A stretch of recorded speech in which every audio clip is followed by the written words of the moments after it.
Hello everybody, Toby here again with 216 Auto Restorations. I just wanted to do a quick video on my paint booth, my homemade paint booth that I made within my garage. My garage is a 30 by 50 with 10-foot walls. I actually built it myself with the help of some friends, my dad. But anyways, my paint booth is, right now it's only 12 by 24, so it's actually fairly small considering, the amount of work that I've actually done in this paint booth. But I wanted to give you an idea of how you yourself can do that at home also, Pretty easy to do if you just take some time and a little ingenuity and some help with friends and ideas. So what I did right here was I have this wall right here that I built. You can see the outside of it going down all the way down there. It's a 24-foot wall that is sheetrocked. Did 2-foot center on the studs right there. You can see that. And what I did was I built that laying on the floor, sheetrocked it,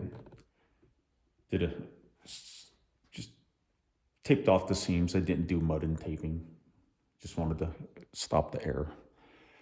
But right up there, what I did, if you can see that, is I have these rails that I bought down at the local jobber. Basically what they are barn door rails. So what happened was with those rollers up there, I hope you can see that if I get it close enough. There's rollers there that ride on that rail up there. So I put the rails out I'm not sure how far you space them apart and don't know exactly, but anyways, I put those with the rollers right there and I attached them to the wall. So I got the wall lifted up a little bit off the floor, basically just about an inch off of the floor down there that you can see. And so what happens basically is this whole wall here actually moves like this right there. You can see this whole wall itself will roll all the way over against that wall right there. So right where all them lights are, this wall will sit flush against this area right here. So I can take that whole 24-foot wall, roll it over here and have it sit flush against here, and I'll have my whole shop open up to do whatever I please. But of course I have to remove the lights from the ceilings, have to pull the lights down, pull them chains down and whatnot, which only takes a couple minutes. But that is basically how I built my paint booth on that side. So then on here, on this wall here, let me set this back here, give you an idea of how that is. So basically right from here all the way down to here is another wall right here. So this whole wall is loose like this. They can hold this wall. Let me readjust this here. So you can kind of see that this wall is actually on hinges. Put hinges here, up there and down lower. And also I put wheels. Of course you can't see them because they're kind of recessed up in there. I'll be able to see it a little better from this side.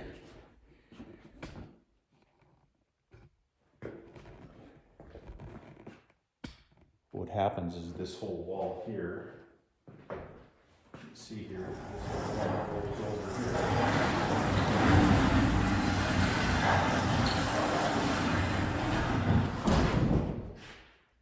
Like that, and closes up. I have just a basic hook just to keep the wall from moving at all. hook right up there. Hope you can see that hook up there. It just sits right in there, just like on a door hook. So you just take a ladder,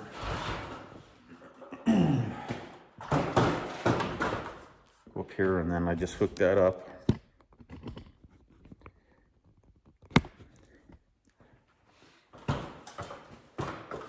I do have a little bit of foam right in here. It goes against the wall. So just hook it like that to keep it nice and sturdy.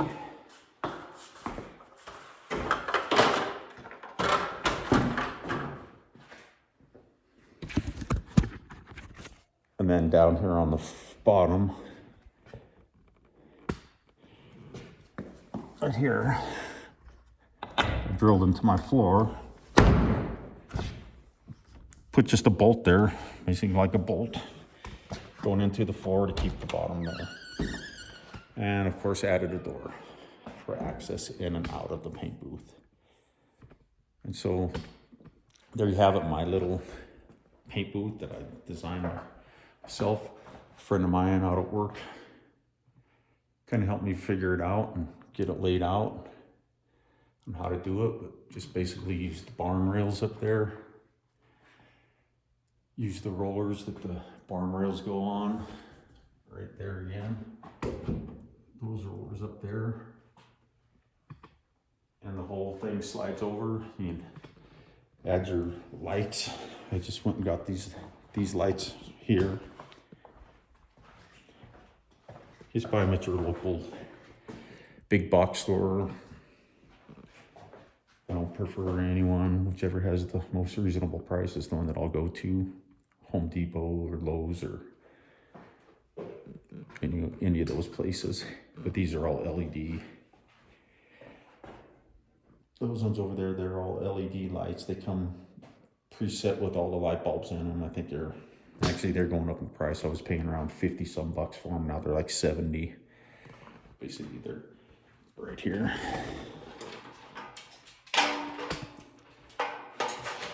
Yeah, they look really good. I can clean the bulbs between every paint job. Otherwise they start to turn color on you. Got my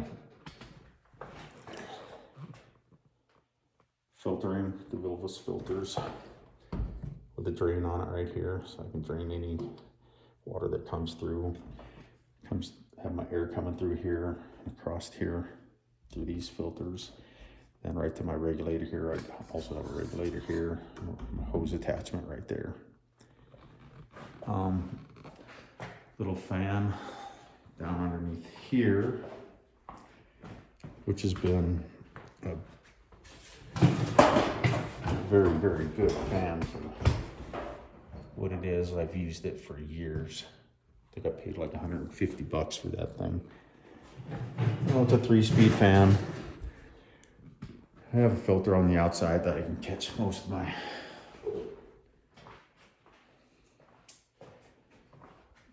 the paint, the dried paint that goes out the walls.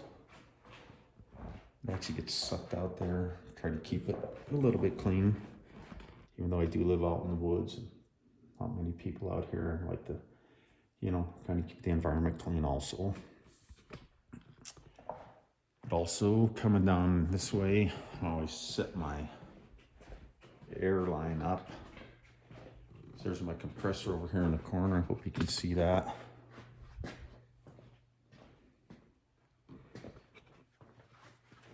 Sorry if this is getting knocked all over the place. Kind of hard to control this darn thing. Industrial air, it's a, what is it? A 5-horse dual stage compressor, Siemens motor. But what I did was I ran, try to get this over here, my air line right here, ran up the wall with it, up to that point there. You can see that. And then I ran 3/4 inch copper line all the way down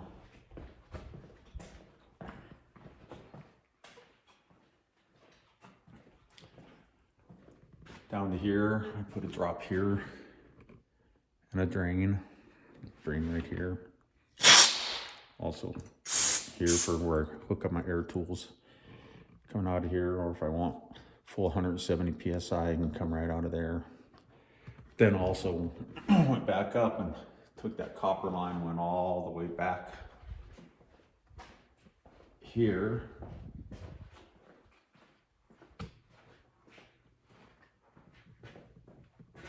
You can see that all the way around the corner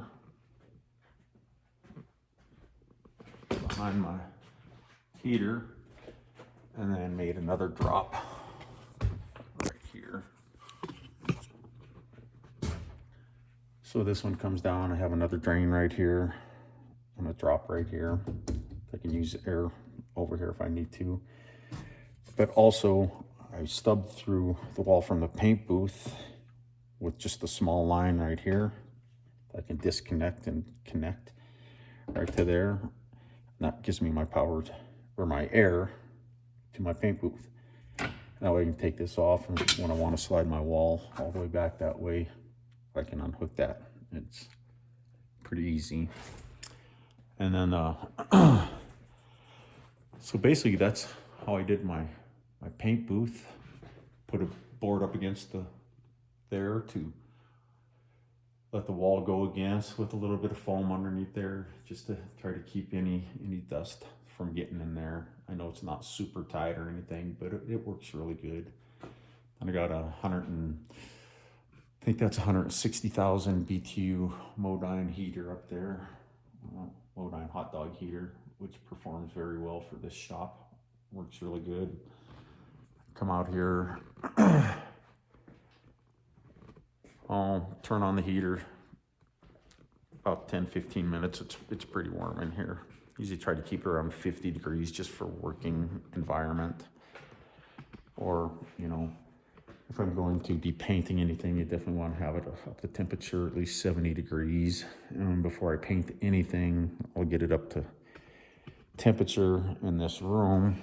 Get this whole room in here, plus the vehicle. You want the vehicle also, its temperature to be about 70 degrees too. So that's just a little tidbit. But there you go, there's my paint booth. A little how-to on how to build a paint booth. If you have any questions, you know, I'll start posting these videos pretty soon, I think. Hope I'm not just wasting my time here, but hopefully I can help somebody out in the future. But there you have it. There's my paint booth. I actually got the Jeep moved in here from the shop. So I don't have my shop ready to go yet. Hopefully one of these days, maybe by the spring or something, which gives me a few months to get some stuff done. Try to get this Corvette done, try to get this Jeep done, and what other projects are coming down the line. I got quite a few of them to go. So anyways, thanks for watching, everybody. I'm trying to get to doing some work on this Corvette. Anyway, that's another subject. Thanks for watching, everybody. Toby with 216 Custom Auto Restoration here in beautiful Ramsey, Montana. All right, take care.